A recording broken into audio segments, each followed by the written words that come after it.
Assalamualaikum warahmatullahi wabarakatuh.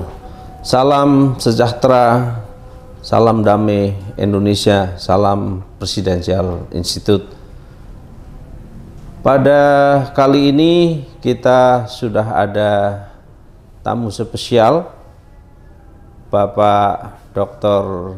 Imam Ad-Daruqutni sebagai Sekjen Dewan Masjid Indonesia. Assalamualaikum Pak Imam. Assalamualaikum warahmatullahi wabarakatuh. Sehat ya? Alhamdulillah, Ustaz. Di tengah pandemi yang sudah hampir 2 tahun. Iya, Alhamdulillah. sudah 2 tahunan ini memang. Nah, peran Dewan Masjid Indonesia dalam mengatasi pandemi ini apa yang sudah dilakukan? Ya, pertama ketika berita merebaknya pandemi di Wuhan, Ya. Pak JK kemudian mengundang rapat kecil DMI di kediaman waktu itu. Inti pokoknya bahwa cepat atau lambat pandemi COVID itu akan masuk ke Indonesia juga, dan yang kemudian akan menjadi bagian yang juga analisis strategisnya itu bahwa masjid-masjid karena itu menjadi pusat masyarakat, Ya. itu sesuai dengan pola gerakan penyebaran pandemi itu, karena kerumunan orang, sedangkan masjid itu mengakomodasi banyak orang, dia pusat masyarakat, kemungkinan masjid akan menjadi klaster penyebaran. Nah, untuk itu langkah DMI termasuk bagian langkah strategis dan mengambil peran bagaimana masjid harus bisa menangkal. Dan cepat sekali gerakannya Pak JK Iya, ya. cepat sekali kita. Dan kemudian ketika ada satgas atau gugus tugas nasional tentang COVID ini, DMI sudah juga melakukan langkah-langkah. Ya. Jadi kita membuat edaran ke masjid-masjid, yang diedarkan di masjid-masjid agar masjid segera menggulung tikar, menggulung karpet, kemudian membawa alat sajadah sendiri, kemudian juga menyiapkan hand sanitizer, kemudian juga harus bermasker, menjaga jarak dan sebagainya. Itu termasuk DMI pertama-tama yang mengeluarkan itu. Dan diumumkan secara nasional ya. Iya. Dan ketika peresmian protokol COVID itu, DMI sudah siap melakukan itu, dan juga di antara tempat-tempat yang rawan itu klasifikasinya memang pusat perbelanjaan, kemudian juga atau mall ya, kemudian juga masjid-masjid. Alhamdulillah masjid bisa menangkal itu dan menyatakan sampai sekarang nyaris tidak ada klaster di masjid itu. Ada juga memang ada satu mungkin itu terjadi, tapi itu ada bukan sebenar-benar di masjid sebenarnya. Ya. Dewan Masjid Indonesia ini kan berdiri tahun 1972. Ya. Itu peran sertanya terhadap pembangunan spiritual di Indonesia itu dalam sisi apa saja, Pak Sekjen? Ya, untuk kita ketahui bahwa tonggak sejarah pembangunan nasional itu pada era Orde Baru itu dimulai dengan tahapan repelita. Ya. Dan tahun 72 ini tahun landingnya repelita itu, dan diperkirakan karena satu pola hidup baru bangsa, juga dibarengi dengan masifikasi transmigrasi untuk mengimbangi daerah-daerah tertinggal di luar Jawa itu. Orang-orang Jawa juga banyak, orang-orang Bali banyak, orang Sulawesi juga banyak ke tempat-tempat lain, dan itu perannya cukup besar di dalam memakmurkan sisi-sisi, menyeimbangkan sisi-sisi daerah-daerah itu atau ketimpangan daerah. Tapi pada waktu yang sama semangat atau etos kehidupan Indonesia ketika itu mengarah kepada satu apa yang disebut sebagai materialisme, hedonisme. Karena ada mencari kerjaan baru, kemudian paradigma hidup sudah mulai bergeser. Dulu itu orang-orang anak soleh, sekarang itu ketika itu sudah mulai pengen jadi insinyur, pengen jadi dokter, kemudian juga pengen celengannya itu ukuran kesuksesan itu umumnya itu sangat pragmatis. berapa dia punya mobil, rumah semewah apa, berapa tabungannya. Padahal Ini dulu turistik. kalau kita lihat sejarah orang-orang sukses yang kita lihat ya, mereka rata-rata dulu tidurnya pada di masjid. Nah iya, dan karena itu, lihat kan, Dewan Masjid, orang-orang pendiri Dewan Masjid itu prihatin untuk ini. Pak Harto, ini kalau nggak diimbangi dengan kekuatan spiritualisasi baru, dengan melakukan penguatan masjid, itu orang terus akan tertarik pada dunia luar. Nah, DMI dinyatakan berdiri, dan Pak Harto juga membuat yayasan Amal Bakti Muslim Pancasila, membangun masjid-masjid di daerah-daerah transmigrasi juga. Sampai 1000 masjid lebih. 999. Oh, berarti nggak sampai 1000 masjid ya. 1000 masjid ya. Sekarang 1000 masjid itu. Dan itu penting, ditambah lagi masjid-masjid lain. Jadi Pak Harto itu amalnya besar-besar sekali itu untuk apa. Dan saya lihat bangunannya sampai saat ini masih kokoh itu, saya lihat di masih kokoh. daerah. Dan itu diantaranya masukan dari para pendiri Dewan Masjid Indonesia itu. Jadi dalam konteks ini kembali ke pertanyaannya, peran Dewan Masjid itu diantara adalah turut mengisi dalam satu bait lagu bangunlah jiwanya, bangunlah badannya itu.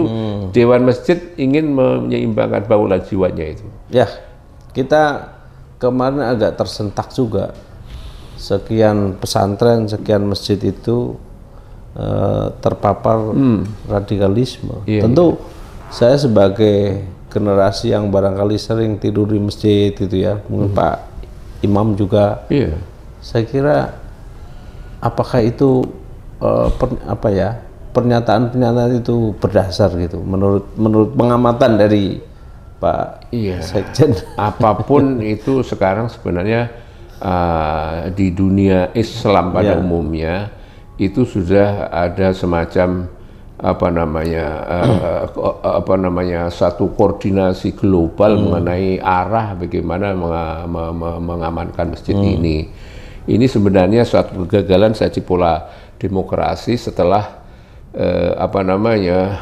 usainya Perang Dingin, kemudian runtuhnya Rusia, kemudian juga bangkitnya revolusi Iran.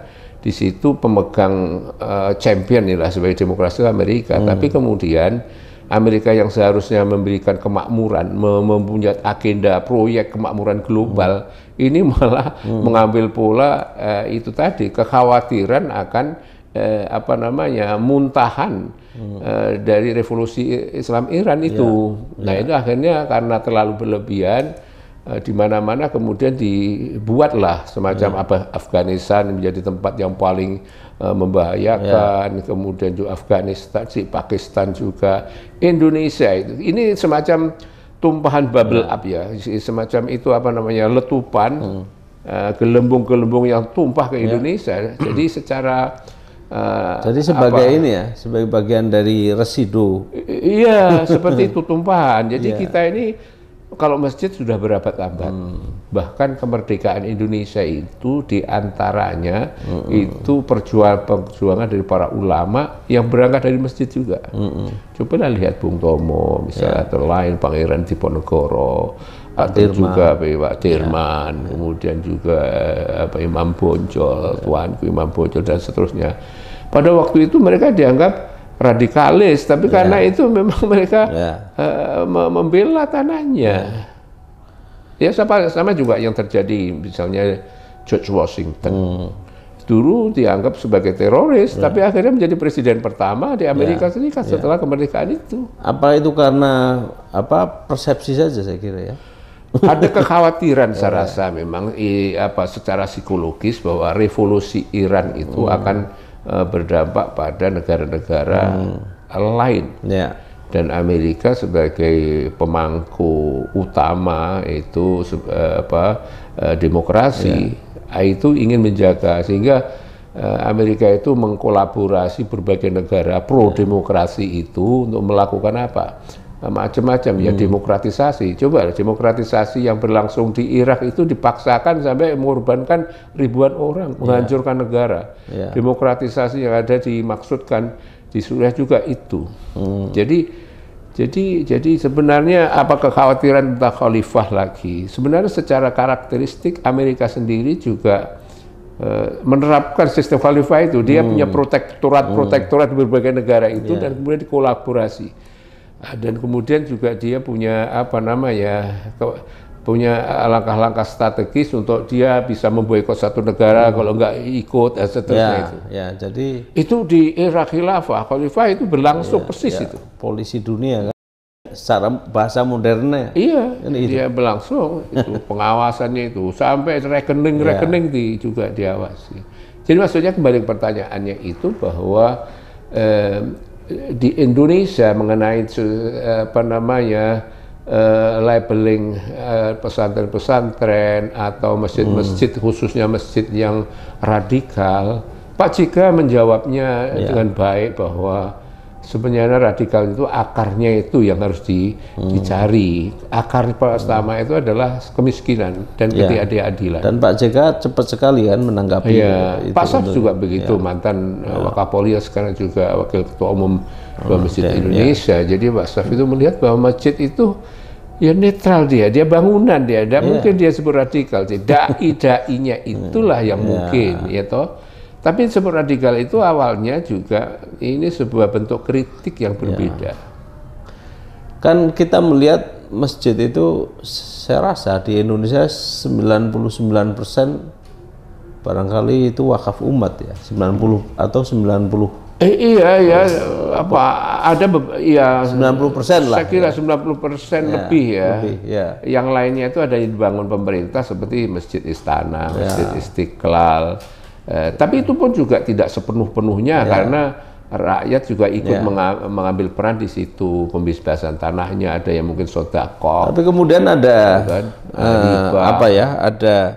ada suara dari seorang pejabat kita yang seolah-olah masjid itu harus dibatasi, misalnya perannya gitu. Gimana tanggapan sebenarnya masjid ini arti letterleknya itu memang tempat sujud, tempat sholat. Tetapi pengertian sujud itu lantas diartikan sebagai satu kepatuhan, karena di antara sujud itu kan paling simbolik itu kan manusia meletakkan, umat beriman itu meletakkan kepalanya di tanah itu. Itu secara simbolik satu ketundukan total pada yang kuasa lah. Nah, dalam konteks ini sebenarnya secara historis Nabi sendiri membangun masjid, Masjid Nabawi itu secara inklusif perannya itu. Ada perannya untuk ibadah, tapi setelah itu salah sholat itu terjadi juga semacam konvensi di antara jamaah itu, ada soal jawab, jadi ada interaksi. Hadis-hadis Nabi itu banyak sekali berasal dari pertemuan antara Nabi di masjid dengan sahabatnya mengenai berbagai persoalan. Misalnya sampai Nabi mengatakan antum a'lamu fi umuri dunyakum, Anda lebih tahu urusan duniamu, karena Nabi ditanya bagaimana urusan pertanian. Itu sangat inklusif. Kemudian karena jumlah jamaah Nabi itu juga termasuk orang-orang yang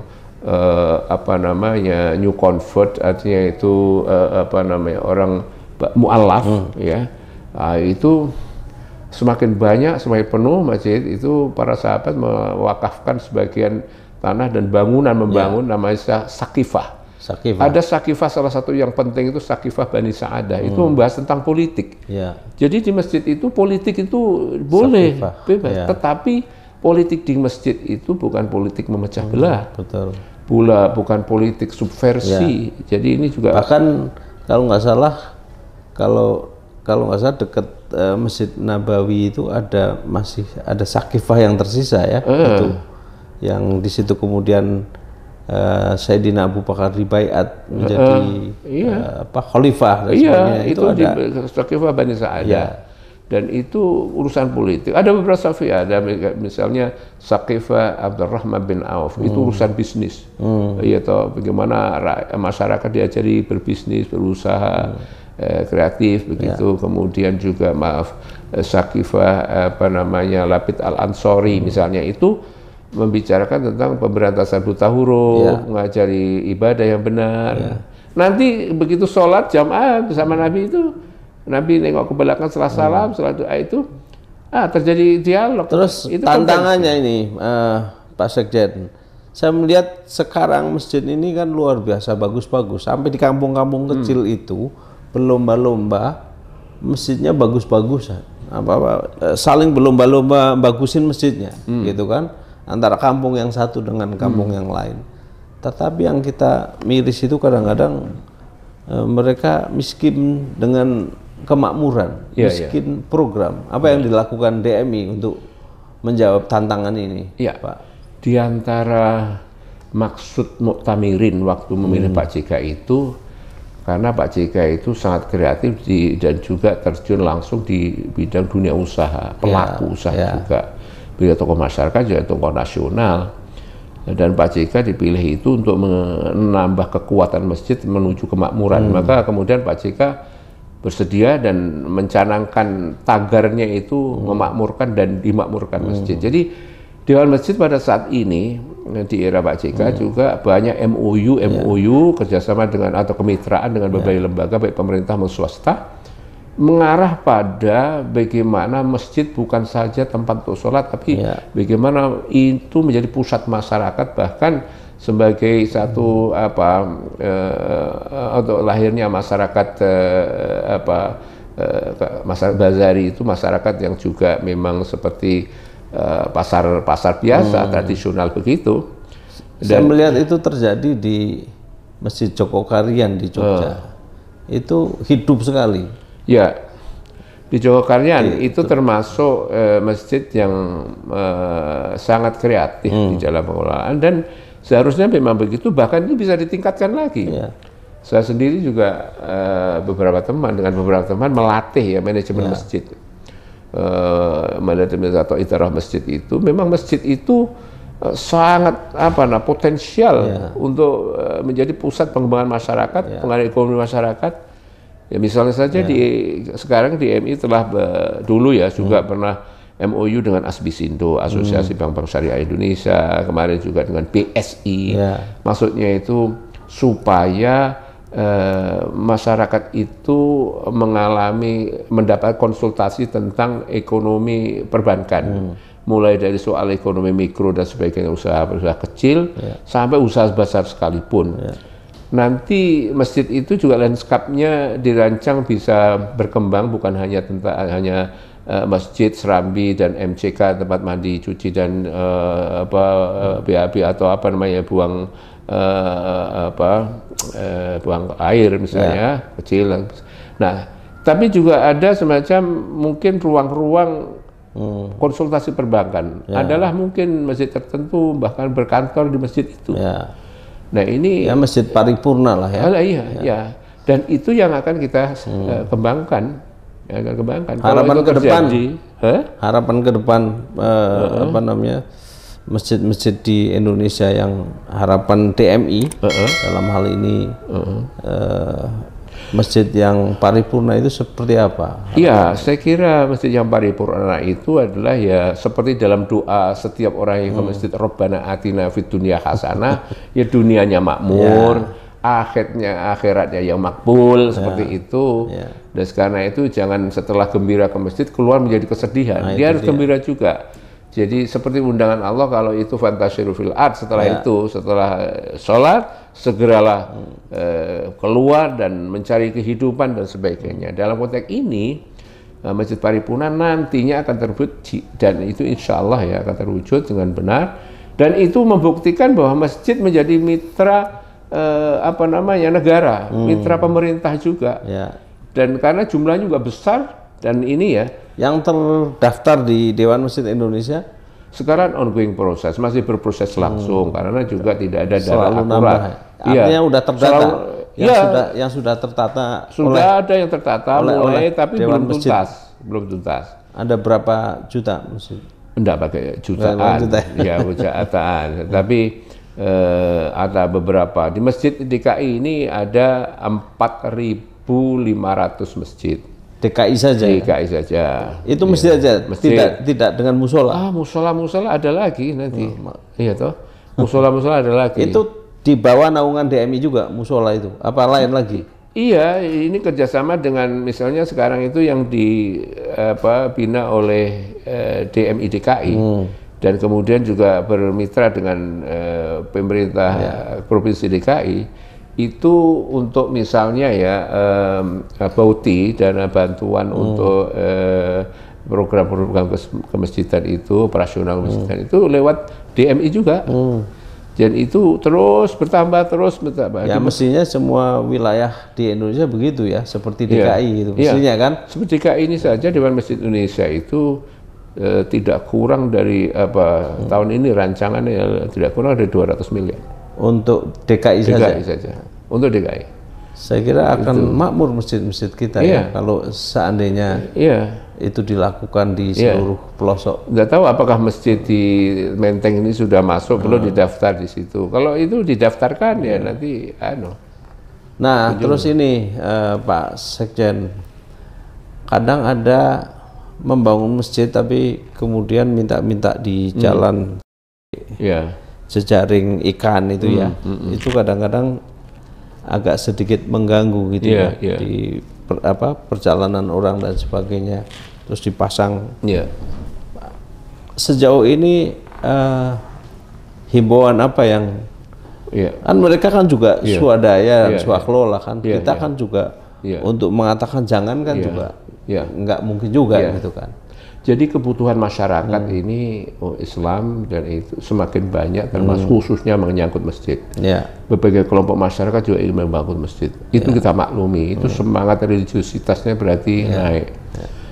Dan kemudian negara memang tidak memungkinkan untuk mengikut-ikut itu. Terus karena itu swadaya itu macam-macam caranya, termasuk cara mencari di pinggir-pinggir jalan. Meskipun demikian, cara yang meminta di pinggir jalan itu Dewan Masjid Indonesia menghimbau tidak dilakukan. Tapi ini memang masyarakat tentu ingin beramal juga masyarakat. Tapi Dewan Masjid tidak menganjurkan itu. Ya paling tidak husnudon kita kalau misalnya kita di jalan kemudian ada yang minta-minta, kan itu kan memudahkan kita untuk beramal juga. Iya, masyarakat juga ingin beramal. Cuman buka pintu jendela kaca mobil tidak perlu lagi ke panitia. Masjid Pantura itu banyak yang dibangun yang jumlahnya ratusan itu dari cara di pinggir jalan itu dan juga tempat lain. Meskipun demikian, karena DMI juga itu tidak menganjurkan atau tidak dianjurkan, DMI juga sedang merancang satu program namanya Masjid Membangun Masjid. Masjid Membantu Masjid. Itu nanti ada dana yang mungkin masuk dikolek dari masjid-masjid Indonesia, yang kuat itu membantu yang lemah nanti wujudnya. Itu mudah-mudahan ini sudah dirancang lah. Sehingga nanti itu juga mengurangi fenomena orang-orang di jalan dengan membantu dengan minta bantuan itu. Ini juga sekaligus menjaga marwah juga. Kan program utama masjid kan juga kalau kita sekilas baca di visi misinya kan mencerdaskan, meningkatkan iman dan ketakwaan kan itu kan. Betul. Bagaimana mendidik masyarakat menjadi berakhlakul karimah kan gitu. Nah, saya kira sebagai closing statement Pak Sekjen, kira-kira harapan Dewan Masjid Indonesia terhadap masjid-masjid di di seluruh Indonesia ataupun cita-cita yang ingin dibangun itu apa kira-kira yang satu, saya kira semua masjid tentulah ingin juga membangun kehidupan hubungan keagamaan yang baik di antara masyarakat dan khususnya kelanjutan kelangsungan negara NKRI itu juga.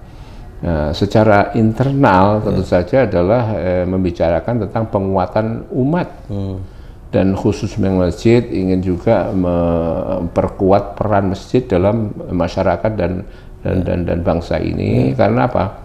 Masjid ini juga memiliki subkultur dia. Subkultur itu yang nggak bisa dimasukin oleh keinginan luar. Ya kan, bagaimana misalnya orang berdoa di masjid itu kan sebuah subkultur. Meskipun bahkan ada yang mengatakan masjid ini radikal. Doanya mereka itu tidak ada yang mendoakan pimpinan kita masuk neraka, itu nggak ada. Mesti doanya itu berilah pimpinan kita, pimpinan yang ditunjukin, kuat, kemudian ciptakan adil makmur, selalu begitu. Itu artinya doa yang baik untuk para pemimpin itu. Ya kan, tidak ada yang doanya itu lantas kemudian kerusakan untuk ini, berikan azab pada nggak ada.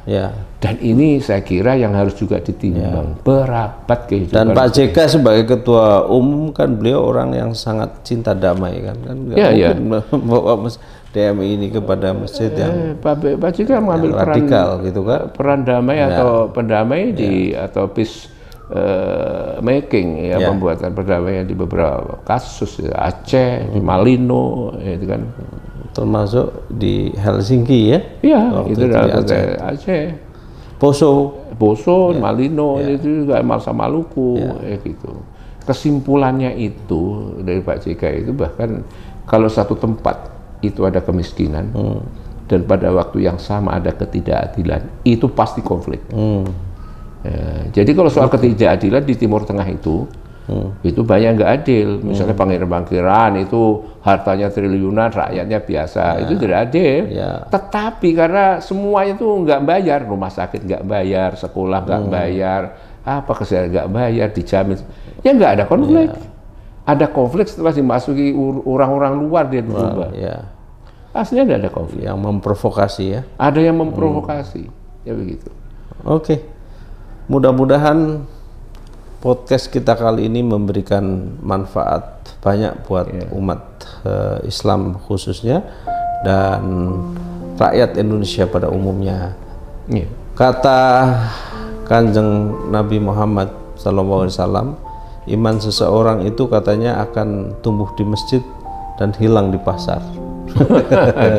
Jadi tapi percayalah bahwa Dewan Masjid Indonesia ini adalah sebuah organisasi yang cukup lama berkontemplasi di negeri ini. Saya kira Dewan Masjid Indonesia adalah sebuah karakter yang membangun bangsa Indonesia ke depan untuk menjadi bangsa yang cerdas, beriman, bertakwa, dan berakhlakul karimah. Karena seperti yang disampaikan di dalam surat At-Taubah, bahwa hanya orang-orang yang beriman yang dia membangun dan memakmurkan masjid. Salam Indonesia Raya, salam Presidensial Institute. Hadana wa iyyakum asma'in. Assalamualaikum warahmatullahi wabarakatuh.